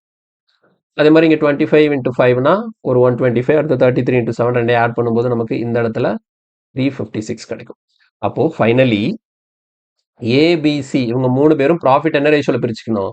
258, 251, 356. நான் ஸ்டார்டிங்லேயே சொல்லியிருந்தேன். பார்ட்னர்ஷிப்பை பொறுத்த வரைக்கும் ஒரு சில கொஷின்ஸ் வந்து கொஞ்சம் கால்குலேட்டிவாக தான் இருக்கும். இப்போ இந்த மாதிரி கொஷின்ஸ் எல்லாம் எனக்கு எக்ஸாம்ஸில் கேட்கும்போது நான் இதுக்கெல்லாம் ஃபர்ஸ்ட் ப்ரிஃபரன்ஸ் கொடுக்க மாட்டேன். மொதல் விஷயம் இது கான்செப்ட் ரொம்ப ரொம்ப சிம்பிள் தான். இந்த மாதிரி எழுதுறதெல்லாம் ஒரு விஷயமே கிடையாது. ஆனால் இங்கே பாருங்க இந்த இடத்துல நிறைய மல்டிப்ளிகேஷன் இருக்கும், நிறைய அடிஷன் இருக்கும், டிவிஷன் கேன்சலேஷன் சொல்லிட்டு இந்த மாதிரி எக்கச்சக்க விஷயங்கள் இதுக்குள்ள இருக்கிறதுனால இதை நீங்க ஃபர்ஸ்ட் ப்ரிஃபரன்ஸ்ல இது எனக்கு தெரியும் அப்படின்னு சொல்லிட்டு கான்ஃபிடென்ட்டா உட்கார்ந்தீங்கன்னா நீங்க சால்வ் பண்ணிடுவீங்க. ஆனா இதுக்கு வந்து நிறைய டைம் கன்சியூம் பண்ணிடுவீங்க. ஓகேங்களா? ஸோ நிறைய டைம் கன்சியூம் பண்ணும்போது நமக்கு இதனால ஒரு ஈஸியான ஒரு 2, 3 கொஸ்டினை நம்ம அட்டன் பண்ண முடியாத சூழ்நிலைகள் வரலாம். புரியுதா? அதுக்குன்னு நான் பார்ட்னர்ஷிப்பே படிக்க கூடாதா? பார்ட்னர்ஷிப் கான்செப்டே நான் தெரியாம எப்படி போறது அப்படின்னு சொல்லிட்டு அதை படிக்காம அதை ஸ்கிப் பண்ணணும்னு நான் சொல்லல. ஓகேவா? இது கொஸ்டின் எல்லாம் சால்வ் பண்ண தெரியணும். ஆனா இந்த கொஸ்டின் எல்லாம் கொஞ்சம் கவனமா கொஞ்சம் வந்து நம்ம அது கொஞ்சம் கரெக்டா ஸ்மார்ட்டா திங்க் பண்ணி எப்போ நம்ம இதை வந்து அட்டன் பண்ணணும், எப்போ அட்டன் பண்ணக்கூடாது, எந்த மாதிரி சுச்சுவேஷன்ல இதை ஸ்கிப் பண்ணணும் அப்படிங்கறத நீங்க வந்து மார்க் போட்டு ப்ராக்டிஸ் பண்ணும்போது உங்களுக்கு தெளிவா புரியும். இது வந்து ஏன் நான் இப்படி சொல்றேன் அப்படின்னு சொல்லிட்டு. ஓகேவா? இப்ப பாருங்க. இப்ப எனக்கு டோட்டல் ப்ராஃபிட் எவ்வளவு கொடுத்திருக்காங்க? 86,500 கொடுத்திருக்காங்க. இப்ப இந்த இடத்துல ஏபிசி 3 பேரோட ப்ராஃபிட்க்கு நான் ரேஷியோ கண்டுபிடிச்சிட்டேன். இப்ப பாருங்க. இப்ப டோட்டலா இது 3 நான் ஆட் பண்றேன். இது 3 எனக்கு ஆட் பண்ண எவ்வளவு வரும்? 8, 9, அது 15. ஸோ ஃபுல்லா ஆட் பண்ணும்போது எனக்கு 865 வருது. ஓகேவா?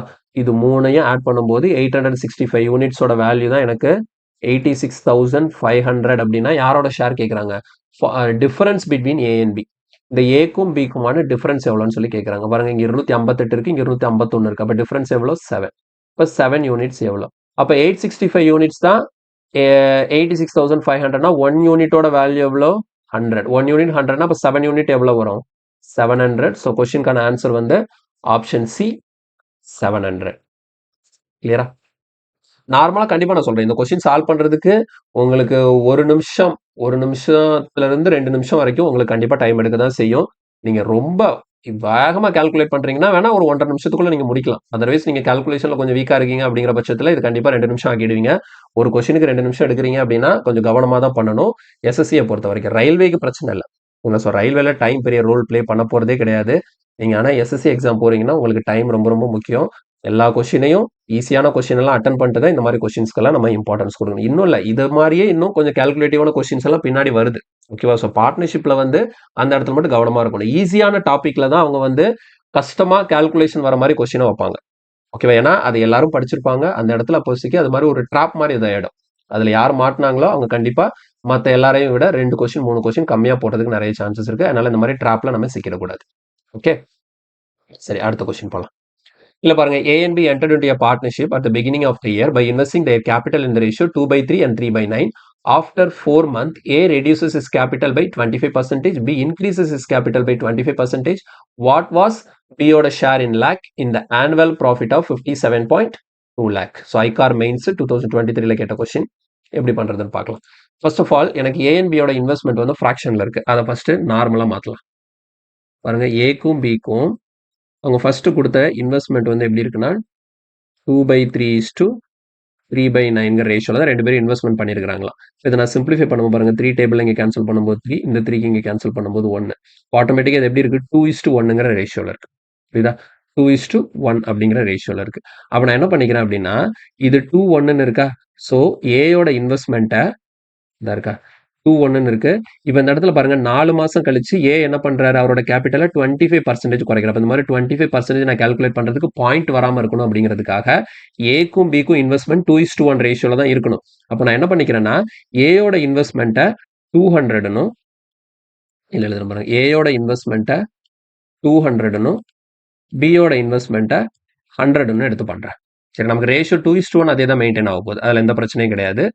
இப்போ எப்படி பண்றதுன்னு பார்க்கலாம். பாருங்க, ப்ராஃபிட் ரேஷியோ ஏக்கும் பிக்கும் கால்குலேட் பண்றதுக்கு என்ன பண்ணணும்னா, 4 மாசத்துக்கு அப்புறம் தானே சேஞ்சஸ் பண்றாங்க. அப்போ 4 மாசம் எந்த சேஞ்சுமே இல்லை. அப்போ ஏயோட இன்வெஸ்ட்மெண்ட் நான் 200ன்னு எடுத்திருக்கேன்னா, இப்போ 200ங்கிறது ஃபர்ஸ்ட் 4 மந்த்துக்கு. 4 மாசம் முடிஞ்ச உடனே என்ன ஆக போகுது? ஏ வந்து அவரோட கேபிட்டல்ல 25% வித்ட்ரா பண்ண போறாரு. அப்போ 200ல 25%னா எவ்வளவு? 1/4. 25%னா 1/4. அப்போ 200ல 25%னா எவ்வளவு? 50. அப்போ 200ல இருந்து ஒரு 50 அவர் வித்ட்ரா பண்ணிட்டாருன்னா ரிமைனிங் எவ்வளவுதான் இருக்கும்? 150 தான் இருக்கும். இது மிச்சம் எத்தனை நாளைக்கு இருக்குன்னு சொல்லி பார்க்கறதுக்கு இந்த இடத்துல நம்ம பார்க்கணும். ஆனுவல் ப்ராஃபிட்னு இருக்கு. அப்போ 12 மாசம். அப்போ 4 மாசம் போயிடுச்சா, மிச்சம் இருக்கிற 8 மாசம் தான் இந்த 150 அவரோட இன்வெஸ்ட்மெண்ட்டா இருக்கும். ஸோ சேம் அதே மாதிரி பாருங்க, பியோட இன்வெஸ்ட்மெண்ட் 100. இப்போ பி வந்து 4 மாசத்துக்கு இந்த 100 தான் அவரோட இன்வெஸ்ட்மெண்ட்டா இருந்திருக்கும். 4 மாசம் கழிச்சு பி என்ன பண்றாருன்னா, இன்க்ரீஸ் இஸ் கேபிட்டல் பை 25%. அப்போ 100ல 25%னா 25. அப்போ 100 + 25னா அவரோட இன்வெஸ்ட்மெண்ட் வந்து 125ன்னு மாறிடுச்சு. அதுதான் மிச்சம் இருக்கக்கூடிய 8 மாசத்துக்கு. கிளியரா? இப்போ நம்ம வழக்கம் போல கேன்சல் பண்ணலாம். பாருங்க எப்படி நான் கேன்சல் பண்ண போறேன்னு சொல்லிட்டு. ஸோ ஃபர்ஸ்ட் ஆஃப் ஆல் 4 டேபிள்ல கேன்சல் பண்ண போறேன். அப்போ 4 டேபிள்ல கேன்சல் பண்ணும்போது எனக்கு இந்த 4 இடத்துலயுமே கேன்சல் ஆகும். பாருங்க, இங்க 1 டைம், இங்க 2 டைம், அடுத்த இங்க 1 டைம், இங்க 2 டைம். அடுத்து நான் 5 டேபிள்ல கேன்சல் பண்ணேன். 4 இடத்துலயுமே 5ஆல கேன்சல் ஆகும். அதனால 5 டேபிள்ல தைரியமா கேன்சல் பண்ணலாம். பாருங்க, 5 டேபிள்ல கேன்சல் பண்ணும்போது இங்க 40 டைம்ஸ் வருது. இங்க எவ்வளவு வரும்? 30 டைம்ஸ் வரும். இங்க 5 டேபிள்ல கேன்சல் பண்ணா 20 டைம்ஸ் வரும். இங்க நமக்கு 5 டேபிள்ல கேன்சல் பண்ணா 25 டைம்ஸ் வரும். எகைன் நம்ம 5 டேபிள்ல கேன்சல் பண்ணலாம். பாருங்க, 8 5s are 40, 6 5s are 30, 4 5s are 20, 5 5s are 25. இதுக்கப்புறம் நம்ம எதில் கேன்சல் பண்ணலாம்? 2 டேபிள்ல கேன்சல் பண்ணலாம். பார்த்தீங்கன்னா 2 டேபிள்ல கேன்சல் பண்ணலாம். பாருங்க, 4 2s are 8, இங்க இந்த 2 கேன்சல் ஆயிடும். 1 2s are 2, இங்க 2 2s are 4, இங்க 1 2s are 2. புரியுதா? ஸோ இதுக்கப்புறம் நம்ம 2 டேபிள்ல கேன்சல் பண்ணலாமான்னா, இங்க 4 கேன்சல் ஆகும், 6 கேன்சல் ஆகும், இங்க 2 கேன்சல் ஆகும். ஆனா இங்க 2ஆல கேன்சல் பண்றதுக்கு எதுவும் இல்லை. ஸோ இதுக்கப்புறம் என்னால இதுக்கு மேல சிம்பிளிஃபை பண்ண முடியாது. ஸோ அப்படியே மல்டிப்ளை பண்ணி எழுதலாம். பாருங்க, 4 × 1 இது 4, 6 × 1 6. ஸோ 4 + 6 இங்க என்ன வந்துருச்சு? 10. இது 2 × 1 2, 5 × 1 5 2. ஸோ 2 + 5 எவ்வளோ? 7. அப்போ ஃபைனலா இந்த ஏயும் பியும் அவங்களோட ப்ராஃபிட்டை வந்து 10:7 அப்படிங்கிற ரேஷியோல தான் ஷேர் பண்ணிக்கணும். ஓகே, நெக்ஸ்ட் இப்போ இந்த இடத்துல நமக்கு டோட்டல் ப்ராஃபிட் எவ்வளோன்னு பார்த்தீங்கன்னா 61.2. ஆக்சுவலாக இதில் வந்து வேல்யூ தப்பாக இருந்தது, நான் கரெக்ட் பண்ணிட்டேன். கரெக்டான வேல்யூ வந்து 61.2. ஓகேங்களா? டோட்டல் ப்ராஃபிட் வந்து நமக்கு 61.2னா இந்த இடத்துல டோட்டல் எவ்வளோ வருது? 17 யூனிட்ஸ் வருது. அப்போ 17 யூனிட்ஸோட வேல்யூ தான் நமக்கு 61.2 அப்படின்னா பியோட ஷேர் கேட்குறாங்க. ஸோ பியோட ஷேர் வேணும்னா நமக்கு 7 யூனிட்ஸ் எவ்வளோன்னு சொல்லி பார்க்கணும். அப்போ இந்த இடத்துல கேன்சல் பண்ணும்போது 17 டேபிளில் கேன்சல் பண்ணும்போது 61க்குள்ள எத்தனை 17 இருக்கும்? 61க்குள்ள நமக்கு டோட்டலாக பார்க்கும்போது 3 டைம்ஸ். ஆமாம், 3 டைம்ஸ். ஓகேங்களா? ஸோ 3 17s are 51 வரும். அடுத்தது பாயிண்ட் வச்சுலாமா? அடுத்தது ஒரு 6 டைம்ஸ் இருக்கும். ஓகேவா? ஸோ 17 டேபிளில் கேன்சல் பண்ணும்போது நமக்கு 1 யூனிட்டோட வேல்யூ 3.6 லேக் வருது. அப்போ 7 யூனிட்ஸ் எவ்வளோன்னு சொல்லி பார்க்கும்போது 7 × 3.6 எவ்வளோ? ஒரு 210, ஒரு 42. ஸோ அப்போ 25.2 வருது. ஸோ கொஸ்டினுக்கான ஆன்சர் வந்து 25.2 லேக். ஸோ கொஸ்டினுக்கான ஆன்சர் வந்து ஆப்ஷன் சி 25.2 லேக். கிளியரா புரியுதா? ஸோ சேம் இந்த கான்செப்ட் வந்து ரொம்ப ரொம்ப முக்கியம். இதுக்கு முன்னாடி பார்த்த அதே கான்செப்ட் தான். எப்படி நம்ம கரெக்டாக இந்த இடத்துல பிரேக் பண்ணி எழுதுறோம். ஓகேங்களா? எவ்வளோ நாள் அந்த ஸ்டார்டிங்கில் வச்சிருந்த அந்த கேபிட்டல் வச்சிருக்கிறாரு, அதுக்கப்புறம் என்ன மாதிரி சேஞ்ச் பண்ணுறாரு, இன்க்ரீஸ் பண்ணுறாரா, டிக்ரீஸ் பண்ணுறாரா, இதில் வந்து கேர்லெஸ் மிஸ்டேக் வரதுக்கு நிறைய சான்சஸ் இருக்குது. ஓகேங்களா? ஸோ இந்த மாதிரி கொஸ்டினை டீல் பண்ணும்போது கொஞ்சம் கவனமாக பொறுமையாக பண்ணணும். அவசரப்பட்டு பண்ணக்கூடாது. அவசரப்படும் போது என்ன ஆகிடும் அப்படின்னா தப்பு வரதுக்கு நிறைய சான்சஸ் இருக்குது. அப்போ எப்படி நான் அவசரமும் படாமல் எப்படி ஃபாஸ்ட்டாக சால்வ் பண்ணுறதுனா அதுக்கு ப்ராக்டிஸ். ஓகேங்களா? ஸோ இதில் வந்து நிறைய மார்க் போட்டு ப்ராக்டிஸ் பண்ணும்போது உங்களுக்கு இதில் ஸ்பீட் ஆட்டோமேட்டிக்காக இன்க்ரீஸ் ஆகும். நெக்ஸ்ட் இதில் பாருங்க, Mohit and Ravi started a business with their capital in the ratio 2/15:1/6. After 4 months, Mohit increased his capital by 25%. Ravi reduced his capital by 1/5. At the end of the year, B-oda share in the annual profit was rupees 20.8 lakh. Then what was the annual profit? அப்போ இதில் எப்படி கேட்குறாங்கன்னா பியோட ஷேரை கொடுத்துட்டு total share எவ்வளோன்னு சொல்லி கேட்குறாங்க. அப்போ லாஸ்ட் கொஸ்டின் எப்படி பண்ணமோ அதே ப்ரொசீஜர் தான் இது. ஸோ இந்த கொஸ்டின் வந்து உங்களுக்கு ப்ராக்டிஸ் ட்ரை பண்ணி பாருங்க. ஓகேவா? இதுக்கு முந்தின கொஸ்டின் நம்ம எப்படி ஒர்க் அவுட் பண்ணமோ அதே கான்செப்ட் தான், எந்த சேஞ்சும் கிடையாது. ஸோ சேம் அதே இதில் பண்ணீங்கன்னா உங்களுக்கு வந்து ஈஸியா இதுல வந்து ஆன்சர் கிடைக்கும். இதுல ஒரு சின்ன சேஞ்ச் மட்டும், ஒரு சின்ன எரர் இருக்கு பாருங்க. இதுல வந்து பியோட ஷேர்னு இருக்குல்ல, இது பி கிடையாது. இது யாரோட ஷேர்னா ரவியோட ஷேர். ஓகேவா? ரவியோட ஷேர் தான் நமக்கு 20.8 லேக்னா மொத்தமா ஆனுவல் ப்ராஃபிட். அப்ப ரெண்டு பேரோட டோட்டல் ஷேர் ப்ராஃபிட் ஷேர் என்னன்னு சொல்லி கேட்கறாங்க. அப்போ ரவியோட ப்ராஃபிட் கொடுத்து டோட்டல் ப்ராஃபிட் கேட்கறாங்க. புரியுதா? அப்ப நீங்க என்ன பண்ணணும்? ஃபர்ஸ்ட் மோஹித்துக்கும் ரவிக்கும் ப்ராஃபிட் ரேஷியோ கண்டுபிடிக்கணும். அதுல ரவிக்கு எவ்வளவு யூனிட் இருக்குதோ அதுதான் 20.8 யூனிட்ஸ்னா அப்ப டோட்டல் யூனிட்ஸோட வேல்யூ என்னங்கிறத கால்குலேட் பண்ணா போதும். ஓகே, ஸோ இந்த கொஸ்டினுக்கான ஆன்சர் வந்து ஆப்ஷன் சி 43.2 கிடைக்கும். ட்ரை பண்ணி பார்த்து ஆன்சர் கரெக்டா வருதான்னு சொல்லிட்டு செக் பண்ணி பாருங்க. நெக்ஸ்ட் கொஸ்டின் இல்ல பாருங்க, ஏ and B start a business and invest rupees 10,000 and 15,000 respectively. After 3 months, A invest rupees 2,000 more, but B withdraw rupees 5,000. After 3 months, C joins the business. அதாவது அதுக்கப்புறம் ஆஃப்டர் 3 மந்த்ஸ்னா என்ன அர்த்தம்னா அதுல இருந்து இன்னொரு ஒரு 3 மாசம் கழிச்சு, ஏற்கனவே ஒரு 3 மாசம், அப்ப அதுல இருந்து இன்னொரு ஒரு 3 மாசம் கழிச்சு சி வந்து பிசினஸ்ல ஜாயின் பண்றாரு வித் கேபிட்டல் ஆஃப் 18,000. இதுல வந்து அவங்களுக்கு டோட்டல் ப்ராஃபிட் வந்து 38,100 கிடைக்குது. அப்போ 1 இயர் கழிச்சு அதுல சியோட ப்ராஃபிட் ஷேர் எவ்வளவு அப்படின்னு சொல்லி கொஸ்டின் கேட்கறாங்க. சரி, எழுதலாம். இதெல்லாம் ஜாலியா இருக்கு இந்த கொஸ்டின்லாம் சால்வ் பண்றதுக்கு. பாருங்க, A is to B is to C. ஓகேவா? ஏயும் பியும் தான் பிசினஸ் ஸ்டார்ட் பண்றாங்க. ஏ எவ்வளவு காசு போட்டு ஸ்டார்ட் பண்றாரு? 10,000 ரூபாய். ஆனா ஏ என்ன பண்றாரு? 3 மாசத்துக்கு அப்புறம் அதுல இருந்து 2,000 ரூபாய் எக்ஸ்ட்ரா வேற போட்டிருக்காரு. அப்ப நான் எப்படி எழுதுறேன்னு பாருங்க. ஃபர்ஸ்ட் ஏ கொண்டு வந்த காசு எவ்வளவு? 10,000 ரூபாய். ஏ எவ்வளவு கொண்டு வந்தாரு? 10,000 ரூபாய் கொண்டு வந்தாரு. அது 3 மாசத்துக்கு வச்சிருந்திருப்பாரு பிளஸ். 3 மாசத்துக்கு அப்புறம் என்ன பண்றாப்ல? ஒரு 2,000 ரூபாய் எக்ஸ்ட்ரா போடுறாரு. அப்ப 10,000 கூட 2,000 ரூபாய் சேர்த்து இப்போ அவரோட இன்வெஸ்ட்மெண்ட் எவ்வளோ? 12,000 ரூபாய்.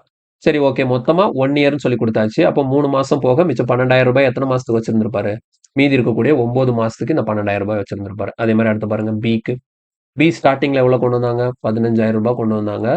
இவங்களும் 3 மாசத்துக்கு அந்த 15,000 ரூபாயை தான் அவங்களோட இன்வெஸ்ட்மெண்ட்டா வச்சிருந்திருப்பாங்க. 3 மாசம் கழிச்சு பி என்ன பண்றாங்க? வித்ட்ரா 5,000. இந்த 15,000ல இருந்து 5,000 ரூபாய் வித்ட்ரா பண்ணியாச்சு. அப்ப மிச்சம் இருக்கக்கூடிய 10,000 ரூபாய் தான் மீதி இருக்கக்கூடிய 9 மாதங்களுக்கு.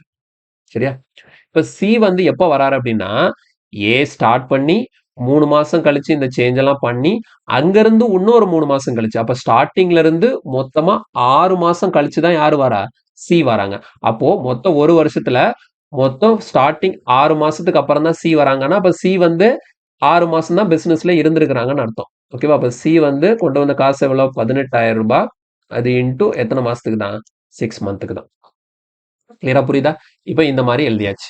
இப்போ இதுக்கப்புறம் நம்ம ஏபிசி இவங்க 3 பேருக்கும் ப்ராஃபிட் ஷேர் என்னங்கிறத கண்டுபிடிக்கணும். ஸோ எப்படி கேன்சல் பண்றதுன்னு பாருங்க. இங்கே கேன்சலேஷன் கொஞ்சம் கவனமா பார்க்கணும். புரியுதா? ஏக்கும் பிக்கும் பிளஸ் போட்டு 2 டேர்மா இருக்கு. ஆனா சிக்கு பிளஸ் போடாம ஒரே டேர்மா இருக்கு. அப்ப பிரச்சனை இல்லை. நம்ம கேன்சல் பண்ணும்போது இந்த ஏல 2 பக்கமும் கேன்சல் ஆகணும், பில 2 பக்கமும் கேன்சல் ஆகணும், சில 1 தான் இருக்குங்கிறதுனால அதுல கேன்சல் ஆகணும். பாருங்க, 30 1000 கேன்சல் பண்ணும்போது இந்த 30க்கு இந்த 30, இங்க 30, இங்க 30, அப்ப இங்க 30 எல்லாமே கரெக்டா பேலன்ஸ்டா இருக்கு.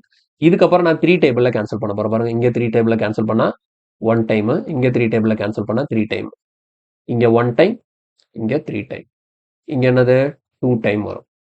இதுக்கப்புறம் வேற என்ன டேபிள்ல கேன்சல் பண்ணலாம் அப்படின்னு பாத்தீங்கன்னா 2 டேபிள்ல கேன்சல் பண்ணலாமானா இந்த 10 கேன்சல் ஆகும், இங்க 12 கேன்சல் ஆகும். ஆனா இங்க 15 கேன்சல் ஆகாது. ஸோ அதனால என்னால 2 டேபிள்ல பண்ண முடியாது. 3 டேபிள்ல இந்த 10 கேன்சல் ஆகாது.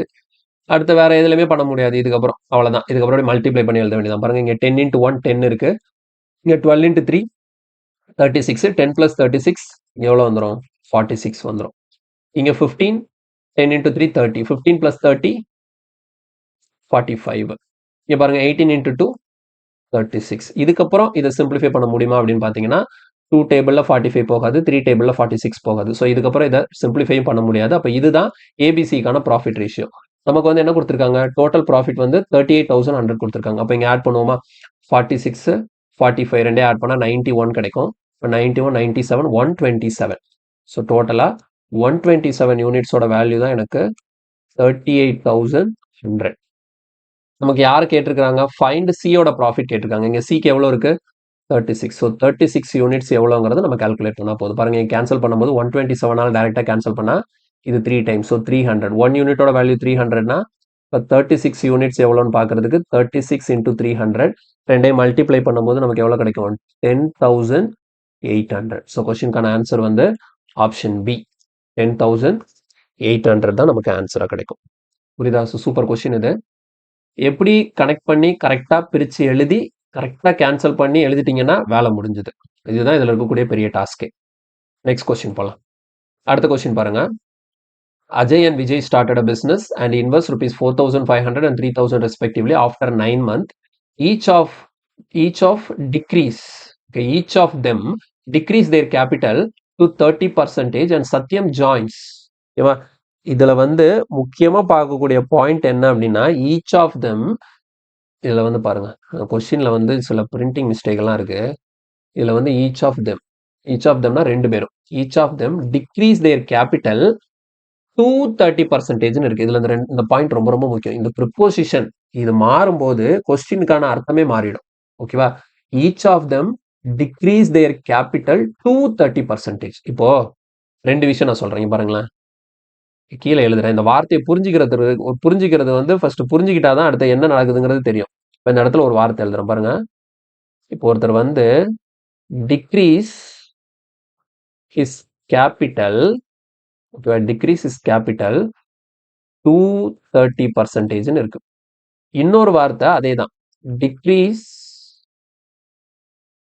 இஸ் கேபிட்டல் பை 30% இருக்கு. இது ரெண்டுக்கும் என்ன வித்தியாசம்னு சொல்லிட்டு தெரியணும். ஒருத்தர் வந்து அவரோட கேபிட்டலை டிக்ரீஸ் டு 30%னா என்ன அர்த்தம், அதே டிக்ரீஸ்ட் பை 30%னா என்ன அர்த்தம், இது ரெண்டுக்கும் என்ன அர்த்தங்கிறது கரெக்டா தெரியணும். என்ன அர்த்தங்கிறத இப்ப சொல்றேன் பாருங்க. இப்போ ஸ்டார்டிங்ல அவரோட கேபிட்டல் 100ன்னு இருக்குன்னு வச்சுக்கோங்க. அப்போ அவரோட கேபிட்டலை டிக்ரீஸ்ட் டு 30%னா 100 ரூபான்னு இருந்தது, 100 ரூபாயில 30% எவ்வளவு 30. அப்ப 100ங்கிறது 30 மாறுதுன்னு அர்த்தம். அப்ப 100ன்னு இருந்த அவரோட கேபிட்டல் இப்ப என்னவா மாறிடுச்சு 30 மாறிடுச்சு. புரியுதா? 30 குறைஞ்சிருச்சு. டிக்ரீஸ் டு 30%னா அவர் எவ்வளவு காசு ஃபர்ஸ்ட் வச்சிருந்தாரோ அதுல 30%, இப்ப அவரோட கேபிட்டல் மாறி இருக்குன்னு அர்த்தம். இதுதான் டிக்ரீஸ் டு 30%. இது டிக்ரீஸ் பை 30%னா என்ன அர்த்தம்னா அவருக்கு ஸ்டார்டிங்ல 100 ரூபாய் கேபிட்டல் இருந்ததுன்னா 100 ரூபாயில 30% எவ்வளவு 30. அப்ப 100ல இருந்து 30 குறைஞ்சி இப்ப எவ்வளவு இருக்குன்னு அர்த்தம் 70 இருக்குன்னு அர்த்தம். இந்த ரெண்டு வார்த்தைக்கு அர்த்தம் புரியுதா? டிக்ரீஸ் டு 30%னா அவர் எவ்வளவு காசு வச்சிருந்தாரோ அதுல 30%, இப்ப அவரோட கேபிட்டல் மாறிடுச்சு. அப்ப 100 ரூபா வச்சிருந்தாருன்னா இப்ப 30 தான் அவரோட கேபிட்டல். அதே இது டிக்ரீஸ் பை 30%னா 100 ரூபா வச்சிருந்தாருன்னா அதுல 30%, 30 குறைஞ்சி இப்ப 70 ரூபா இருக்குன்னு அர்த்தம். ரெண்டையும் கரெக்டா புரிஞ்சுக்கோங்க. புரியலன்னா 2-3 முறை நான் சொன்னதை கேளுங்க, தெளிவா புரியும். ஓகேவா? இப்ப கொஸ்டின் சால்வ் பண்ண போலாம். பாருங்க, அஜய் விஜய்.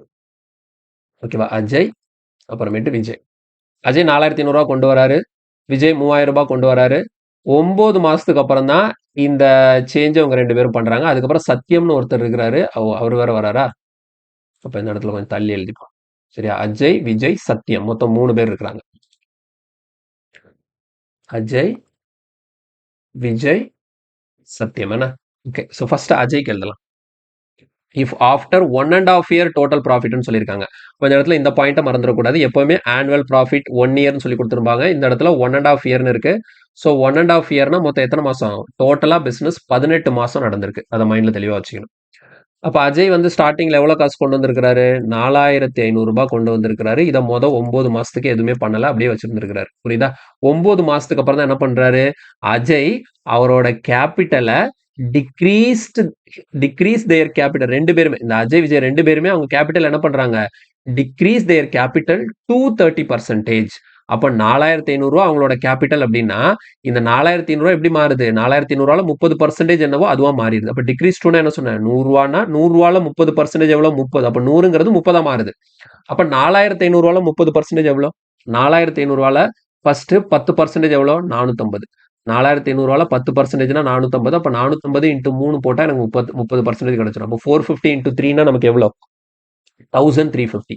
அப்போ 4500ல 30% எவ்வளோ? 1350. அப்போ ஏயோட கேபிட்டல் 4500 ரூபாயில இருந்து எவ்வளவா மாறிடுது? 1350 மாறிடுது. இது மிச்சம் எத்தனை நாளைக்குன்னு பாத்தீங்கன்னா மொத்தம் 18 மாசம். இதுல ஆல்ரெடி 9 மாசம் 4500 தான் இருந்தது. அப்ப மிச்சம் இன்னொரு ஒரு 9 மாசம் இந்த 1350 ரூபா இருந்திருக்கு. ஓகேவா? இதே மாதிரி விஜய்க்கு பண்ணணும். பாருங்க, விஜய் ஸ்டார்டிங்ல எவ்வளவு கொண்டு வந்தாரு? 3000 கொண்டு வந்தாரு. மொதல் 9 மாசத்துக்கு அந்த 3000 தான் வச்சிருந்தாரு. அப்போ 9 மாசம் முடிஞ்சதுக்கு அப்புறம் விஜய் என்ன பண்றாரு? அவரோட கேபிட்டல்ல என்ன பண்றாரு? Decrease to 30%. அப்ப 3000ல 30% எவ்வளவு? 3000ல 10%னா 300. அப்ப 30%னா 300 into 3 900. அப்போ அவரோட கேபிட்டல் 3000ங்கிறது எவ்வளவு மாறிடுச்சு? வெறும் 900 மாறிடுச்சு. இதான் மிச்சம் இருக்கக்கூடிய 9 மாசத்துக்கு. கிளியரா புரிஞ்சுதா? அடுத்த பாருங்க சத்தியம். சத்தியம் எப்போ வராப்ல? அதேதான். இவங்க எப்போ இந்த சேஞ்ச் எல்லாம் பண்றாங்களோ அப்பதான் சத்தியமும் வராரு. அப்ப சத்தியம் வந்து ஸ்டார்டிங்ல இருந்து 9 மாசம் கழிச்சு வந்திருக்கிறாரு. சத்தியம் ஜாயின் த பிசினஸ் வித் 2000. அப்ப சத்தியம் 2000 ரூபாய் கொண்டு வராரு. இவர் எப்பதான் வந்தாரு? 9 மாசம் கழிச்சு தானே வந்தாரு. அப்ப மிச்சம் இருக்கக்கூடிய அந்த 9 மாசம் தான் ஒரு பிசினஸ்ல இருந்திருப்பாரு. இப்போ கரெக்டா எழுதியாச்சா? இப்போ நம்ம கேன்சல் பண்ணணும். ஓகேவா? எப்படி கேன்சல் பண்ணது பாருங்க. ஃபர்ஸ்ட் 10 டேபிள்ல கேன்சல் பண்ணணும்னு வச்சுக்கோங்க. ஓகே 9 டேபிள்ல கேன்சல் பண்ணா இந்த 9 இந்த 9 கேன்சல் ஆயிடும். இந்த 9 இந்த 9 கேன்சல் ஆயிடும். இதுக்கு இந்த 9 கேன்சல். ஸோ 9 டேபிள் ஃபுல்லா முடிச்சாச்சு. அடுத்த 10 டேபிள்ல கேன்சல் பண்ணோம்னா இந்த 0க்கு இந்த 0 இந்த 0 இந்த 0 இந்த 0 எல்லாத்துலயும் ஒரு 0 கேன்சல் பண்ணியாச்சு. நெக்ஸ்ட் நம்ம என்ன பண்ணலாம்? 5 டேபிள்ல கேன்சல் பண்ணலாம். ஸோ 5 டேபிள்ல கேன்சல் பண்ணா இது 90 டைம்ஸ் வரும். இங்க வந்து நமக்கு 27 டைம்ஸ் வரும். இது வந்து 60 டைம்ஸ் வரும். ஓகேவா? ஸோ 5 டேபிள்ல கேன்சல் பண்ணா இங்க வந்து 18 டைம்ஸ் வரும். இங்க வந்து நமக்கு எவ்வளவு வரும்? 40 டைம்ஸ் வரும். ஸோ இதுக்கப்புறம் வேற என்ன டேபிள் பார்த்தீங்கன்னா 2 டேபிள்ல கேன்சல் பண்ணலாம்னா இந்த 90 கேன்சல் ஆகும். இந்த 27 கேன்சல் ஆகாது. 3 டேபிள்ல கேன்சல் பண்ணலாம்னா 90 கேன்சல் ஆகும். 27 கேன்சல் ஆகும். 60 கேன்சல் ஆகும். 18 கேன்சல் ஆகும். இந்த 40 3 டேபிள்ல கேன்சல் ஆகாது. புரியுதா? அப்ப 3ஆல என்னால அப்ரோச் பண்ண முடியாது. வேற என்ன டேபிள் தான் பண்ணலாம்னா வேற என்ன டேபிள் இது கேன்சல் ஆகாது. 2வும் ஆகல, 3யும் ஆகல, 5வும் ஆகாது. ஓகேவா? இப்ப இதுக்கப்புறம் என்னதான் பண்ணணும்? மல்டிப்ளை பண்ணி தான் போட்டாகணும். ஒரு வழி இல்ல. இப்ப இங்க எவ்வளவு இருக்கு? 90 இருக்கு. இங்க எவ்வளவு இருக்கு? 27 இருக்கு. ஸோ 90 பிளஸ் 27 எவ்வளோ? 117. ஓகேவா? 90 பிளஸ் 27 நமக்கு எவ்வளோ? 117. இங்க 60 பிளஸ் 18 எவ்வளோ? 78. இங்க எவ்வளோ இருக்கு? 40. ஸோ இப்போ ஃபைனலா இந்த அஜய், விஜய் அப்புறமேட்டு சத்யம் 3 பேரும் ப்ராஃபிட் என்ன ரேஷியோல பிரிச்சுக்கணும்? 117, 78 அண்ட் 40. இப்போ இதில் என்ன கொடுத்துருக்காங்க? Total profit எவ்வளோவா? 16,450 சொல்லியிருக்காங்க. அப்போ இங்க டோட்டல் பண்ணுங்க. இது ஃபுல்லா ஆட் பண்ணும்போது எவ்வளோ வரும்? இது எவ்வளோத்தையும் ஆட் பண்ணும்போது 117, 78, 40னா ஃபுல்லா ஆட் பண்ணா நமக்கு 235 கிடைக்கும். சரியா? ஸோ 235 யூனிட்ஸோட வேல்யூ தான் நமக்கு எவ்வளோ? 16,450. இப்போ யாருக்கு கேட்குறாங்க? Then the share of Ajay and Vijay will be. 2 பேருக்கும் சேர்த்து அஜய்க்கும் விஜய்க்குமான டோட்டல் எவ்வளோன்னு சொல்லி கேட்குறாங்க. அப்போ இது ரெண்டே ஆட் பண்ணுவோம். இது ரெண்டே ஆட் பண்ணால் நமக்கு எவ்வளோ கிடைக்கும்? ஒரு 180, ஒரு 15, 195. ஸோ 195 யூனிட்ஸ் எவ்வளோங்கிறத நம்ம கால்குலேட் பண்ணணும். 235 யூனிட்ஸ் தான் 16,450னா 195 யூனிட்ஸ் எவ்வளோங்கிறத கால்குலேட் பண்ணால் போதும். ஸோ இங்கே நம்ம கேன்சல் பண்ணுவோம் ஃபர்ஸ்ட். 5 டேபிளில் கேன்சல் பண்ணுமா? ஸோ 5 டேபிளில் கேன்சல் பண்ணோம்னா நமக்கு இங்கே எவ்வளோ வரும்? 4 5s are 20, 7 5s are 35. இங்கே 3 5s are 15, balance 1, 2 5s are 10, 9 5s are 45, 0. அடுத்த 47 டேபிளை டைரெக்டாக கேன்சல் பண்ணோம்னா 47 இது 7 டைம்ஸ் வரும். அப்போ 1 யூனிட்டோட வேல்யூ எனக்கு எவ்வளோனா 70. புரியுதா? 1 யூனிட்டோட வேல்யூ 70. அப்போ 195 யூனிட்ஸ் எவ்வளோனா 195 இன்டூ 70 ரெண்டே மல்டிப்ளை பண்ணும்போது நமக்கு எவ்வளோ கிடைக்கும்னா 13650. ஸோ 13,650. கொஸ்டின்கான ஆன்சர் வந்து 13,650. ஸோ ஆப்ஷன் ஏ தான் கரெக்டான ஆன்சர். புரியுதா? இந்த கொஸ்டின்ல வந்து நீங்க தெரிஞ்சுக்க வேண்டியது இந்த 2 by அப்படிங்கிறது 2 ப்ரிப்போர்ஷன் வந்து எப்படி ஒர்க் ஆகுதுன்னு சொல்லிட்டு இதை கரெக்டா புரிஞ்சுக்கிட்டாதான் இந்த கொஸ்டின் வந்து நம்ம கரெக்டா எழுத முடியும். புரியுதா? முக்கியமான கொஸ்டின் 1க்கு 2 முறை கரெக்டா வாட்ச் பண்ணுங்க. இதை வந்து நீங்க வந்து ஒருக்கா சால்வ் பண்ணி ப்ராக்டிஸ் பண்ணுங்கண்ணா. இது மாதிரி கொஸ்டின் நல்லா ப்ராக்டிஸ் பண்ணும்போது நமக்கு எரரை வந்து குறைக்க முடியும். ஓகே, ஏன்னா இதுல கேர்லெஸ் மிஸ்டேக் நிறைய வரதுக்கு சான்சஸ் இருக்கு. அதனால கவனமா பண்ணணும். நெக்ஸ்ட் இல்ல பாருங்க, A B and C invest in the ratio 576 after 1 year they increase their investment respectively 26%, 20%, 15%. What will be the ratio of their profit after 2 years? இப்போ இந்த கொஸ்டினையும் நம்ம இந்த செஷன் ஸ்டார்ட் பண்ணும்போது ஃபர்ஸ்ட் பார்த்த கொஸ்டினையும் கன்ஃபியூஸ் பண்ணிக்க கூடாது. ஓகேவா? நம்ம இந்த செஷன் ஸ்டார்ட் பண்ணும்போது மொத ஒரு கொஸ்டின் பார்த்தோம், ஞாபகம் இருக்கா? இதா இருக்கு. என்னது? சுரேஷ், தினேஷ், ரமேஷ் வந்து இன்வெஸ்ட் பண்ணது இது. ஒருவேளை இது வந்து கண்டிஷன் பேஸ் கொஸ்டின். ஒருவேளை இவங்களோட இன்வெஸ்ட்மெண்ட் வந்து 5, 15, 20% அதிகரிச்சதுன்னா அவங்களோட ரேஷியோ எப்படி இருக்கும்னு சொல்லி கொஸ்டின் கேட்டாங்க. ஆனா இப்போ பார்க்கக்கூடிய கொஸ்டின் அப்படி கிடையாது. இது கண்டிஷன் கிடையாது. எப்படி கொடுக்காங்கன்னு பாருங்க. ஏபிசி இவங்க 3 பேரும் 5, 7, 6, 5, 7, 6 இன்வெஸ்ட் பண்ணி ஒரு பிசினஸ் ஸ்டார்ட் பண்றாங்க. 1 இயருக்கு அப்புறமேட்டு தான் இவங்க என்ன பண்றாங்க? அவங்களோட இன்வெஸ்ட்மெண்ட்டை இன்க்ரீஸ் பண்றாங்க. அப்போ ஒரு வருஷம் இந்த 5, 7, 6 தான் பிசினஸ்ல இருந்திருக்கு. ஒரு வருஷத்துக்கு அப்புறமேட்டு தான் என்ன பண்றாங்க? இந்த ஏங்கிறவரு ஒரு 26% இன்க்ரீஸ் பண்றாரு. பிங்கிறவரு 20% இன்க்ரீஸ் பண்றாரு. சிங்கிறவரு ஒரு 15% இன்க்ரீஸ் பண்றாரு. புரியுதா? அப்போ நமக்கு என்ன கேட்கறாங்க? What is the ratio of the profit after 2 years? அப்ப 2 வருஷம் முடியும் போது, அப்போ மொத்த பிசினஸ் 2 வருஷம் நடந்திருக்கு. இந்த 2 வருஷத்துல வருஷம் அவங்க இன்க்ரீஸ் பண்ணவே இல்ல. அவங்களோட இன்வெஸ்ட்மென்ட்டான இந்த 576 தான் வச்சிருந்திருக்காங்க. 2வது வருஷத்துக்கு தான் அவங்க என்ன பண்ணியிருக்காங்க? அவங்களோட கேபிட்டல இன்க்ரீஸ் பண்ணியிருக்காங்க. அப்ப இங்க எழுதும்போது நான் எப்படி எழுதணும்னா, இத கவனிச்சுக்கோங்க. ஈஸியான கொஸ்டின் தான். ஒரே ஸ்டெப் தான். ஓகேவா? இப்ப இந்த இடத்துல ஏபிசிக்கு இன்வெஸ்ட்மென்ட் ரேஷியோ வந்து 576ன்னு இருக்கு. அப்ப ஏக்கு நான் 15 வச்சுக்கிறேன். பிக்கு 17 வச்சுக்கிறேன். சிக்கு 16 வச்சுக்கிறேன். ஏன் அப்படி வைக்கிறேன்னா, எனக்கு பாயிண்ட்ல வரத நான் ஒமிட் பண்றதுக்கு. ஸோ பாயிண்ட்ல வந்தா ஒரு மாரி ஆக்வர்டா இருக்கும். நம்மளோட எழுதுனதே பார்க்கறதுக்கு ஒரு மாரி ஆக்வர்டா இருக்கும். பின்னாடி நம்ம வந்து கேன்சல் பண்றதுக்குலாம் ரொம்ப கஷ்டமா இருக்கும். அதனால ஏக்கு வந்து 50, பிக்கு வந்து 70, சிக்கு வந்து 16. அப்ப பாருங்க ஏ வந்து ஸ்டார்ட்டிங்ல 50 கொண்டு வந்தாரு. அது ஒரு வருஷத்துக்கு தான். ஓகேவா? 50ங்கிறது ஃபர்ஸ்ட் 1 இயருக்கு.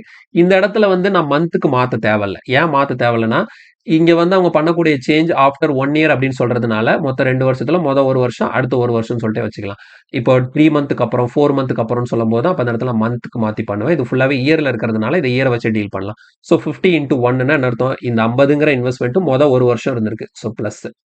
2வது வருஷத்துக்கு என்ன ஆகுது அப்படின்னா, ஏ என்ன பண்றாரு? 26% அவரோட கேபிட்டல், அவரோட இன்வெஸ்ட்மெண்ட்டை இன்க்ரீஸ் பண்றாரு. அப்ப நீங்க என்ன பண்ணணும்? 50ல 26% எவ்வளோங்கிறத கால்குலேட் பண்ணணும். 50ல 26% எவ்வளவா இருக்கும்? 50ல 26% எவ்வளோ? எப்படி நம்ம கால்குலேட் பண்ணுவோம்? இந்த இருக்குல்ல 50ல 26% எவ்வளோ? பாருங்க. இங்க கேன்சல் பண்ணும்போது இது 2 டைம்ஸ். இங்க கேன்சல் பண்ணும்போது எவ்வளோ வருது? 13. அப்ப 50ல 26%னா எவ்வளோ? 13. அப்போ இவரோட கேபிட்டல் 50னா அதுல 26%னா 13. அப்போ 50 பிளஸ் 13 அவரோட கேபிட்டல் என்ன ஆகுது? 63. இதுதான் நெக்ஸ்ட் 1 இயருக்கு. புரியுதா? ஃபர்ஸ்ட் இயருக்கு 50, செகண்ட் இயருக்கு இந்த 50ல இருந்து 26% இன்க்ரீஸ் ஆகுதுன்னா, இதுல 26% பார்க்கும்போது நமக்கு 13 கிடைக்கும்.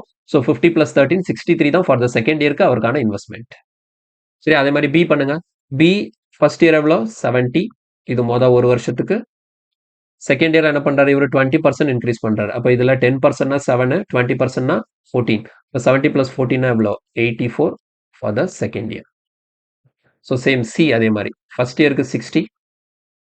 செகண்ட் இயர் என்ன பண்ணி விட்டுறாரு ஒரு 15% இன்க்ரீஸ் பண்றாரு. 60ல 15% எவ்வளோ? 60ல 10%னா 6. அதுல பாதி 3 தான் 5%. அப்போ 15% 6 பிளஸ் 3 9. ஸோ 69 தான் நமக்கு.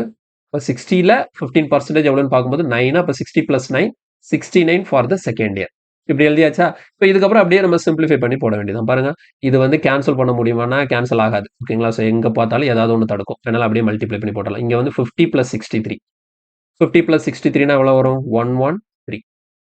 70 பிளஸ் 84னா 154. 60 பிளஸ் 69னா 129. இதுக்கப்புறம் இது கேன்சல் ஆகுதான்னு சொல்லி பார்க்கணும். ஓகேங்களா? சம்டைம்ஸ் இந்த மாதிரி ஆட் பண்றதுக்கு முன்னாடி கேன்சல் ஆகாது. ஆட் பண்ணதுக்கு அப்புறம் கேன்சல் ஆகிறதுக்கு வாய்ப்பு இருக்கு.